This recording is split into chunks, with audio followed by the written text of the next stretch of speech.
Today we will see about the degenerate perturbation. This is revised version.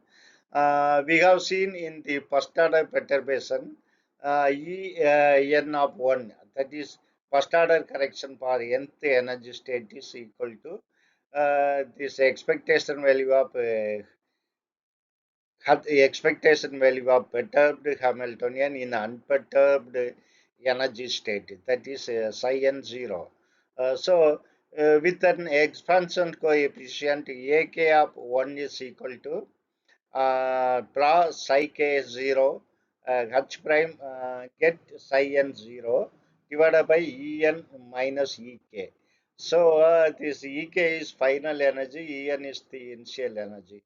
Here k is not equal to n. If k is equal to n, what will happen?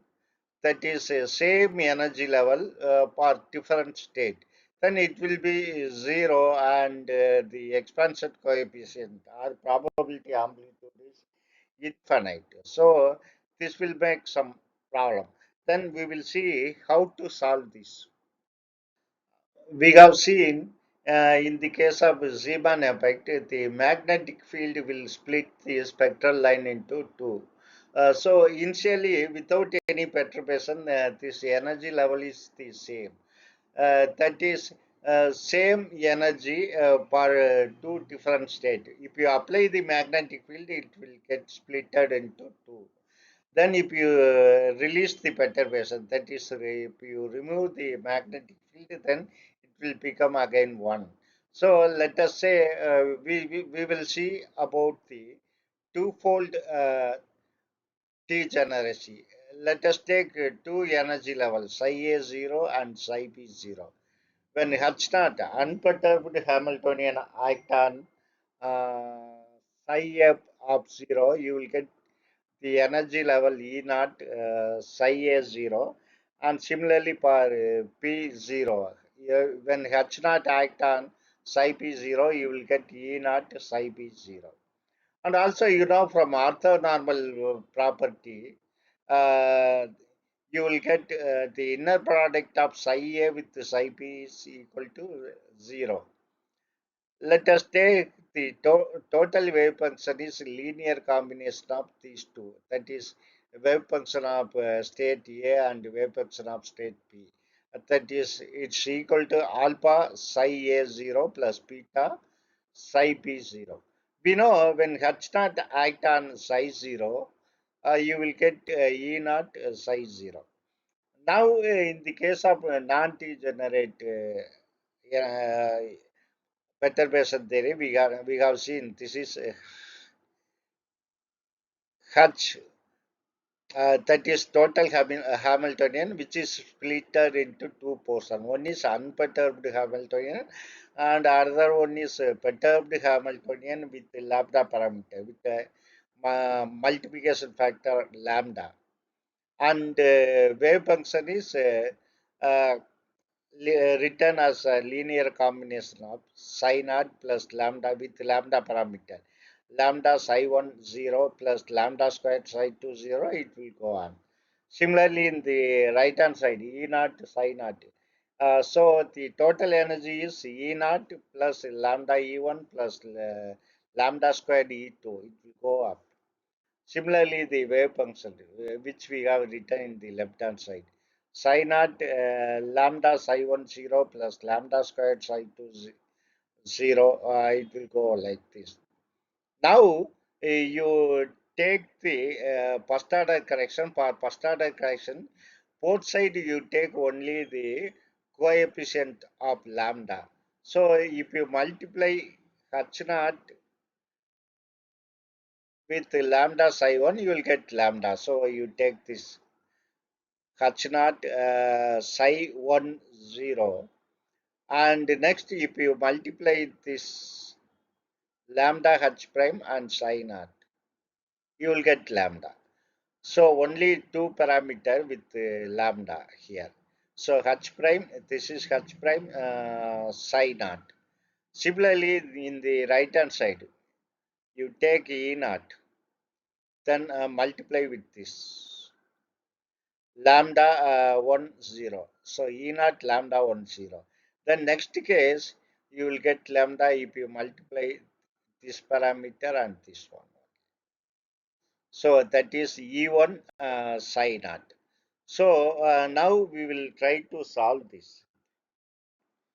Now we got this expression.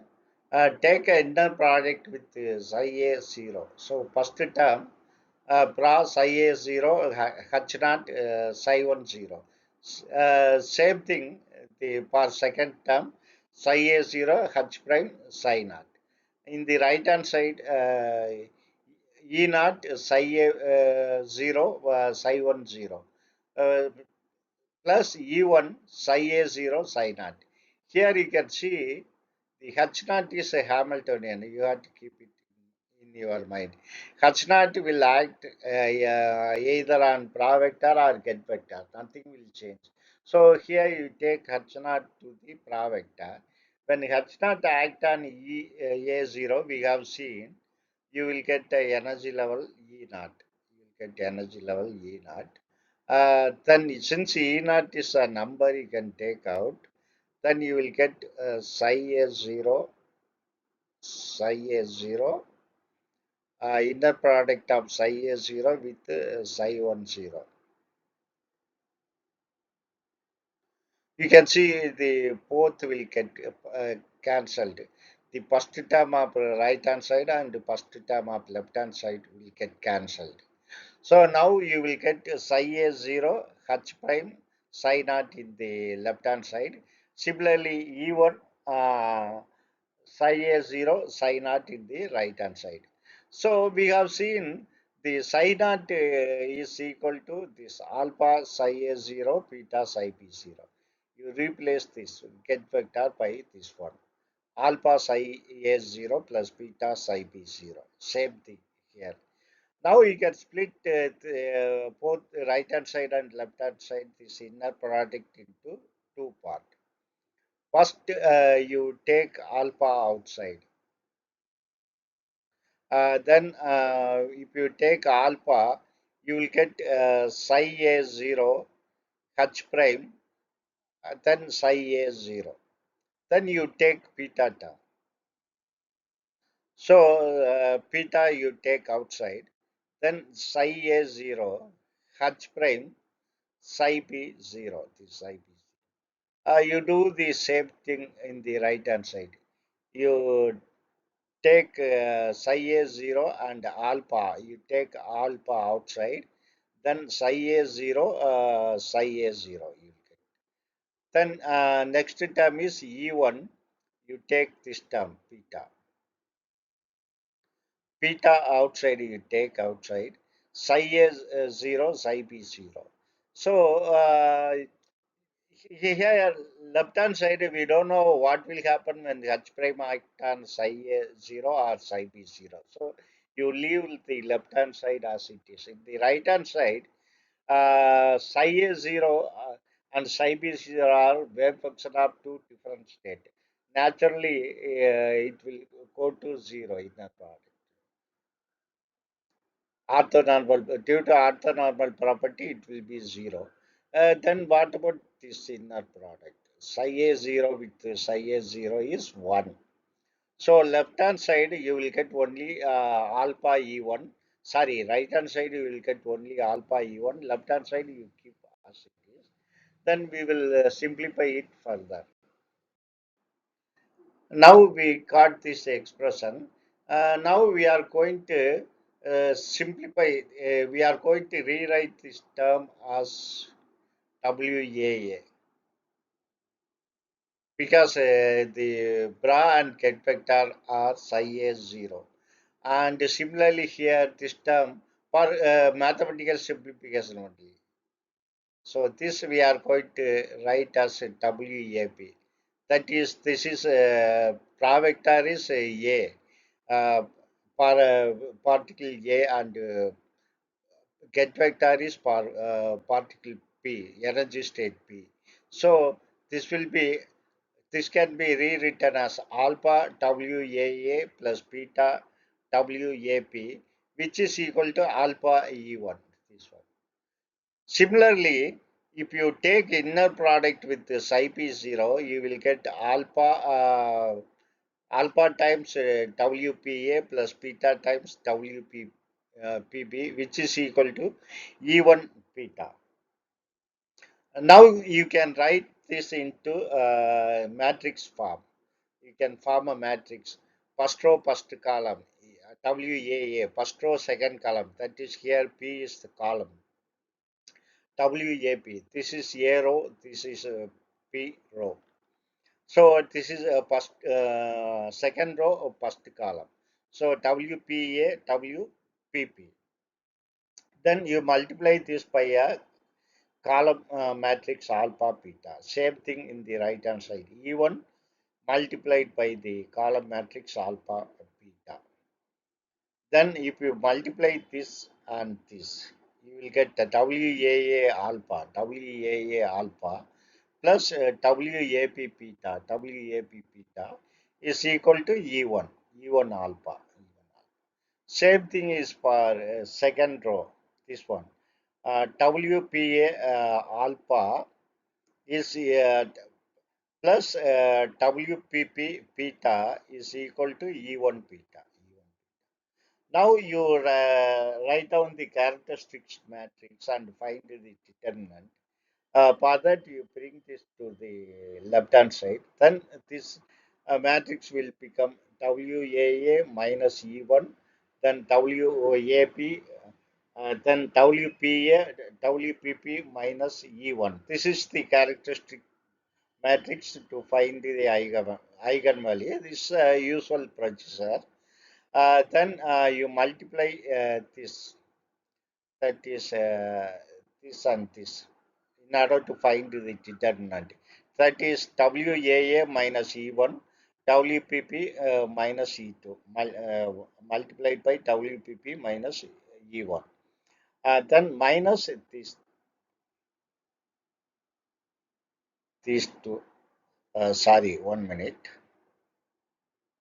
Uh, this and this you multiply. So we know WAP, complex conjugate of WAP is equal to WPA. So naturally, if you multiply this and this, you will get modulus AB whole square. So of course, a negative sign will come. Then you multiply the first term. Then you will get minus E1 E1 square, and E1 this WPP E1 WAA.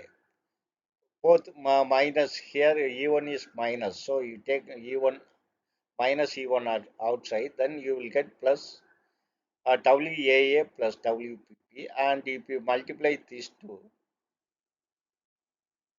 you will get WAA WPP minus, of course, this one equal to 0. It's like a quadratic equation. Now we got this expression which is in quadratic form. That is, quadratic equation is AX squared plus BX plus C is equal to 0. This is in this form. Here x is equal to E1. So E1 squared. Here A is 1. Then Px, x is E1. So P is this one including this negative sign. So that is P. And remaining things are C. So the solution for quadratic equation we know very well. X is equal to minus p plus or minus square root of p squared minus 4ac divided by 2a. This is the standard solution. We have one solution for positive sign and one for negative sign. So I am writing here x is equal to E1. So E1 superscript plus or minus, because we have two solutions I have written. Here 2a, a is 1, so 2a is simply 2. I am taking that out. 1 over 2 minus p. already there is a negative sign here, so this will become positive. WAA plus WPP plus or minus P squared. P squared is this square. Minus square is will become plus. So this will be WAA plus WPP whole square. Then minus 4AC. Then minus 4AC means A is 1. So simply it's minus 4C. So C is this one. Then minus 4 WAA WPP because it's minus 4AC. Then this minus of minus will become plus. So plus 4 modulus omega AB squared. So this. Then you can simplify these two terms.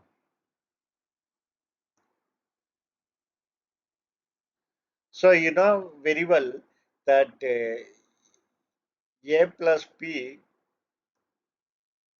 whole square minus 4AB is equal to A minus B square. A minus B whole square. So here A is WAA, P is WPP. So A plus P whole square minus 4AB in this form we have. So this will can be written as A minus P whole square. That is WAA minus WPP whole square plus 4 WAP modulus square. Let us take alpha is 0 and beta is 1. That means twofold degeneracy, we are removing one energy state, that is alpha psi a 0. One state we are removing. Then what will be the result? Here alpha is 0 and beta is 1. So alpha is 0 and beta is 1. So only this second row exists, E1. This is E0 is 0. E1 into 0 is 0. So you take second row this column. So WPA 0 is 0. WPP 1. WPP. So E1 is equal to WPP, which is our which is defined as WP0 H prime. We got defined just now. H prime psi P0. It resembles the non-degenerate case, non-degenerate perturbation. So, similarly for the other one, if alpha is 1, here you take alpha is 1 and beta is 0. Alpha is 1, beta is 0. Alpha is 1 and beta is equal to 0. Alpha 1, beta 0. Only the now first row exists. So WAA1 is WAA and WAP is 0 is 0. So then E1 is equal to WAA, which is equal to psi A0 H prime psi A0. So this also resembles the non-degenerate perturbation because we made beta as 0. So this resembles the non-degenerate case. Thank you very much for watching my video and supporting me continuously. Thank you very much.